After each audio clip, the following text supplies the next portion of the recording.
என்னை பொறுத்தவரை தமிழகம் நன்றாக இருக்கணும், மக்கள் நல்லா இருக்கணும். அதே நேரத்தில் பாரதிய ஜனதா கட்சியினுடைய வளர்ச்சி தங்குதடை என்று இருக்கணும் அப்படிங்கிறது நான் ரொம்ப தெளிவாக இருக்கேன். எனக்கு எந்த ஒரு தலைவரின் மீதோ எந்த ஒரு கட்சியின் மீதோ கோபம் கிடையாது, யாருக்கும் எதிரானவன் கிடையாது. பாரதிய ஜனதா கட்சியினுடைய வளர்ச்சி எனக்கு முதன்மை, தமிழகத்தினுடைய நலன் அதைவிட முதன்மை. அதனால பொறுத்திருந்து பாருங்க. நான் ஏற்கனவே என்னுடைய ஸ்டாண்டை பொறுத்த வரைக்கும் எப்பொழுதுமே நான் ஓப்பனாக தான் இருந்திருக்கேன், அதில் எந்த மாற்று கருத்தும் இல்லை.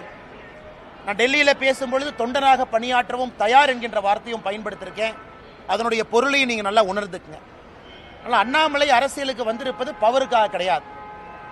அண்ணாமலை அரசியலுக்கு வந்திருப்பது தமிழகத்திலே ஒரு மாற்றத்தை ஏற்படுத்த வேண்டும் என்பதற்காகத்தான். நான் ஆகஸ்ட் 25, 2020 பாரதிய ஜனதா கட்சி டெல்லியில் இணைஞ்சேன்.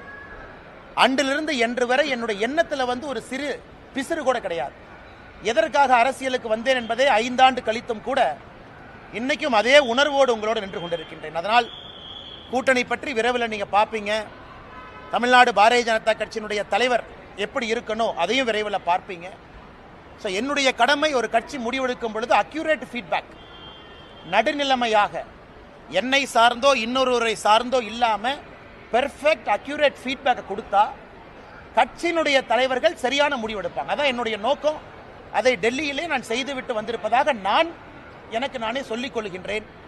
அதுக்கப்புறம் தலைவர்கள் எல்லா சூழ்நிலையும் பார்த்து முடிவெடுப்பாங்க.